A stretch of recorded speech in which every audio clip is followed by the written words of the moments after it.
तेरी कबर खुदेगी, आज नहीं तो कल खुदेगी। नरेंद्र मोदी मुर्दाबाद, मुर्दाबाद मुर्दाबाद नरेंद्र मोदी मुर्दाबाद, मुर्दाबाद मुर्दाबाद कांग्रेस पार्टी जिंदाबाद, जिंदाबाद जिंदाबाद सोनिया गांधी जिंदाबाद, जिंदाबाद जिंदाबाद राहुल गांधी जिंदाबाद, जिंदाबाद जिंदाबाद चौधरी भूपेंद्र हुड्डा जिंदाबाद, जिंदाबाद जिंदाबाद भाई भूपेंद्र हुड्डा जिंदाबाद, जिंदाबाद जिंदाबाद कांग्रेस पार्टी जिंदाबाद, जिंदाबाद जिंदाबाद कांग्रेस पार्टी जिंदाबाद, जिंदाबाद जिंदाबाद अपनी पत्नी योजना वापिस लो, वापिस लो वापिस लो। वो हमसे टकराएगा, चूर चूर हो जाएगा, वो हमसे टकराएगा, चूर चूर हो जाएगा। कांग्रेस पार्टी जिंदाबाद कांग्रेस पार्टी जिंदाबाद चौधरी भूपेंद्र सिंह हुड्डा जिंदाबाद। भाई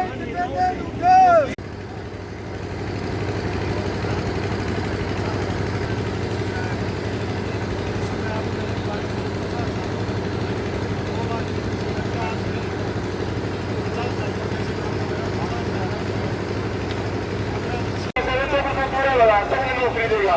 अगर उनकी बात सच है हमारे सैनिकों को लिखित में दे वो आश्वासन कि आपको नौकरी दी जाएगी।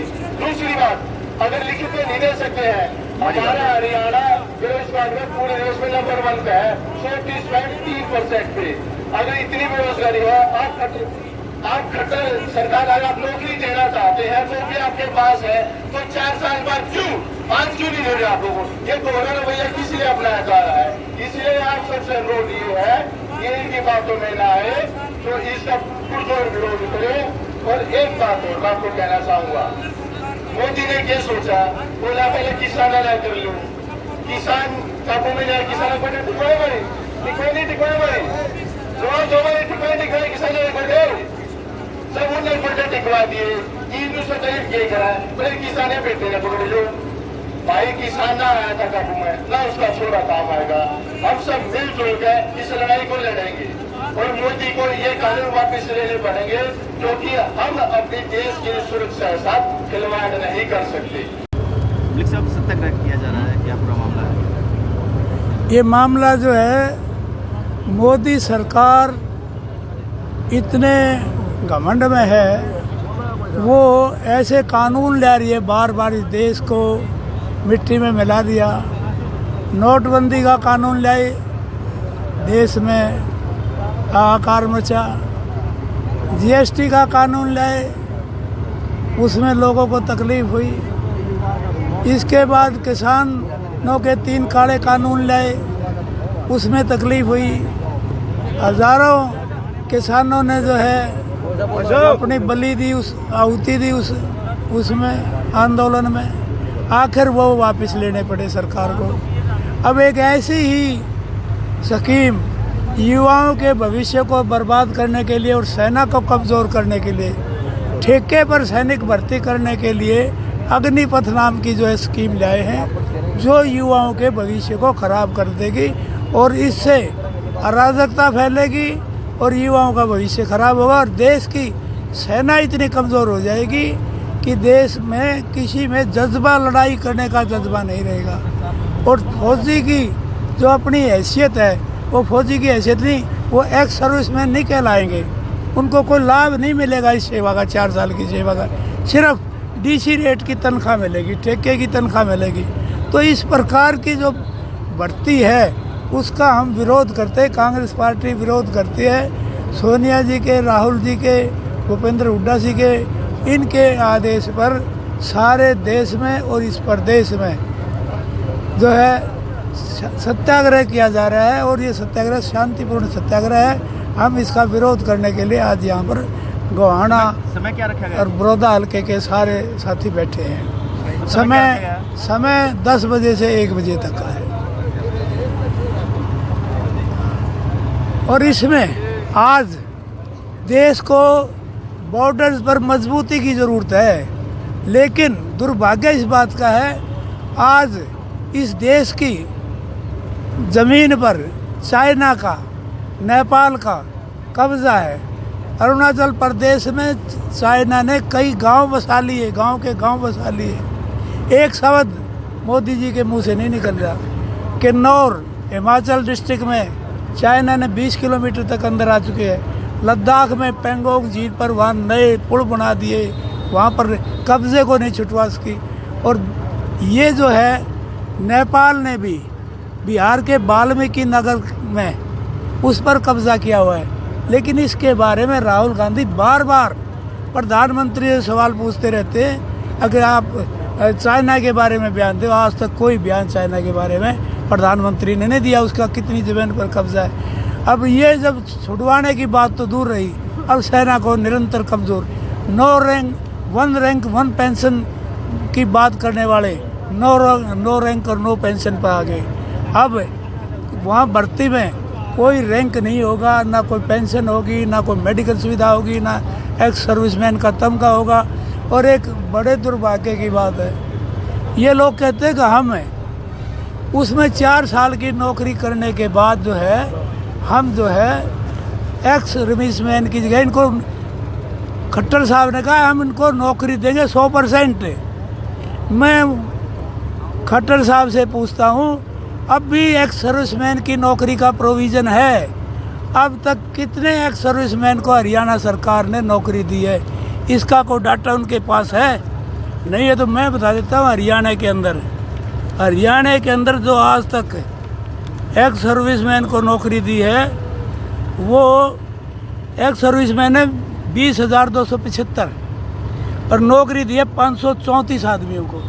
20,000 में से सिर्फ 534 को 1.8% को नौकरी दी है।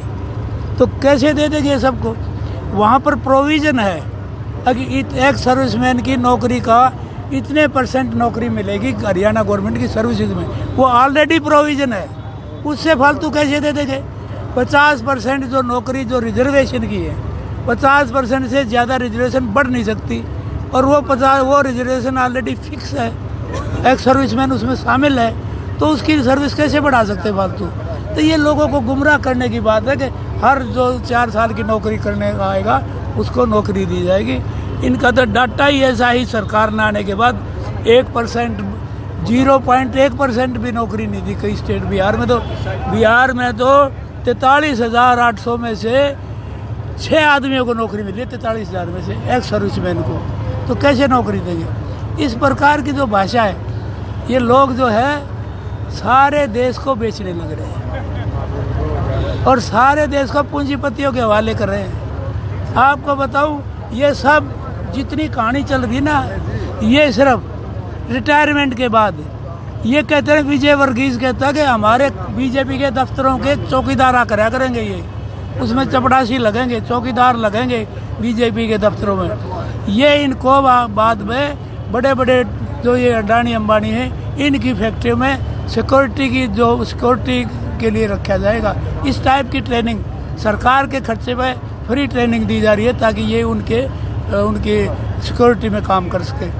ये सारा साजिश अंबानी अडानी इन लोगों ने इस देश की हर चीज़ को खरीद लिया, सब कुछ प्राइवेटाइजेशन कर रहे हैं और सारी चीज़ें जो सरकारी संपत्ति है उसको कौड़ियों के भाव बेचा जा रहा है। तो ये सारी चीज़ें आप लोगों के सामने हैं। इसमें बहुत ऐसी बातें जो मोदी साहब ने कहा था पिछले बार, काला धन लाने की बात कही थी, 15 लाख की बात कही थी, 10 करोड़ नौकरी की बात कही थी, ये सारी महंगाई दूर करने की बात कही, भ्रष्टाचार दूर करने की बात कही थी। ये बैंक के जो घोटाले हैं इनके NPA, इनके 11-11 लाख करोड़ इन अडानी अंबानी के इन लोगों के माफ़ कर दिए। ये सारे जो है ना ऐसे काम कर दिए। GST का है, कृषि कानून है, इनके ऐसे कानून ला दिए जो गरीब आदमी गरीब होता चलेगा, अमीर अमीर होता चलेगा। अडानी की एक दिन की आमदनी 74 अरब 7,460 करोड़ रुपए। एक दिन की आमदनी अडानी की 7,460 करोड़ रुपए है। आम आदमी कहाँ है, कहाँ खड़ा है? आम आदमी पिस गया। आम आदमी ने खाने के लिए रोटी नहीं, लेकिन उनकी एक दिन की आमदनी कई 100 गुना बढ़ गई जो पिछली आमदनी थी। पहले 2014 में इसकी 10 करोड़ की आमदनी थी, 10 करोड़ की इनकम थी, आज वो 110 होगी, 10 गुना बढ़ गई। तो ये इतने बीजेपी राज में 10 गुना बढ़ गई। एशिया का सबसे अमीर आदमी अडानी हो गया। तो ये कैसे? कोयला भी उसके अंडर, बिजली भी उसके अंडर, सारे सिस्टम उसके अंडर कर दिया है। तो ये एक तरफा मतलब ये अडानी अंबानी की सरकार है, ये आम आदमी की सरकार नहीं।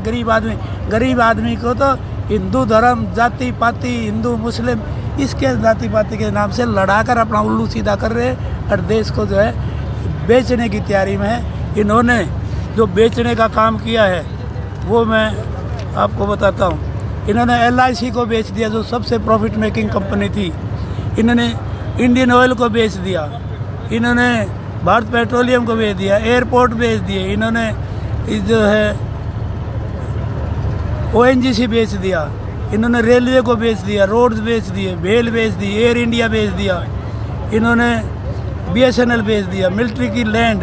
अब नया काम जो है मिलिट्री की जो बकाया लैंड लगभग 17 लाख 16 लाख एकड़ ज़मीन है जो छावनियों से बाहर अलग कैटेगरी की है, उसका सर्वे करा रहे, इमीडिएट सर्वे प्रायोरिटी है।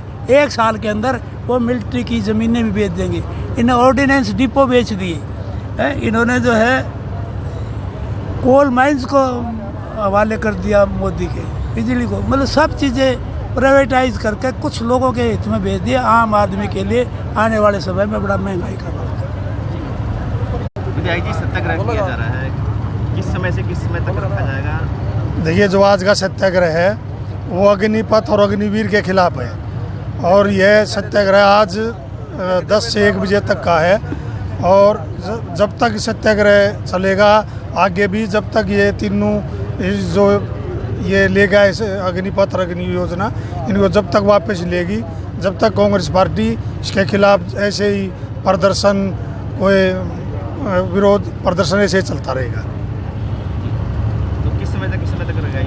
आज 10 बजे से 1 बजे तक का है और आगे भी जैसे पार्टी हाईकमान का आदेश होगा, सोनिया गांधी जी का, भूपेंद्र हुड्डा जी का, दीपेंद्र हुड्डा जी का, जो भी आदेश होते रहेंगे, आगे भी ऐसे ही धरने प्रदर्शन चलते रहेंगे। यह एक देश के लिए भी घातक सिद्ध होगा। ये अग्निपथ अग्निवीर और युवाओं के साथ भी एक खिलवाड़ है। देखो, आप फौज भी जब ठेके पर ला दी, ठेके पर लेने लग रही है, तो इससे बड़ा बुरा हाल इस देश का क्या होगा। इस देश के चारों तरफ देश के बड़े बड़े दुश्मन बैठे हैं, चाहे आप चाइना की बात करो, चाहे आप पाकिस्तान की बात करो, और एक छोटा देश हो भी कब्जा करने लग लिया ज़मीन पर। इससे दुर्भाग्य क्या होगा देश का। और हमारे जो सेंट्रल गवर्नमेंट की सरकार है, इन्होंने जो पहले एक बात की थी, 1 रैंक 1 पेंशन की बात करी, आज ना पेंशन छोड़ी, ना रैंक छोड़ा, ना नौकरी छोड़ी। हम इसके विरोध में प्रदर्शन करने जा रहे हैं। आज 3 घंटे का, तो किस तरह के पुलिस प्रशासन के इंतजाम यहाँ किए हैं? इन्होंने आज सत्याग्रह का 10 से और 1 बजे तक 3 घंटे का आह्वान किया हुआ है और ये काफ़ी लोग आके बैठे हुए हैं, ये शांतिपूर्वक बैठे हैं। हमने अपना पुलिस प्रबंध किया हुआ है, इनसे बात की है, ये शांतिपूर्वक धरना प्रदर्शन करेंगे अपना।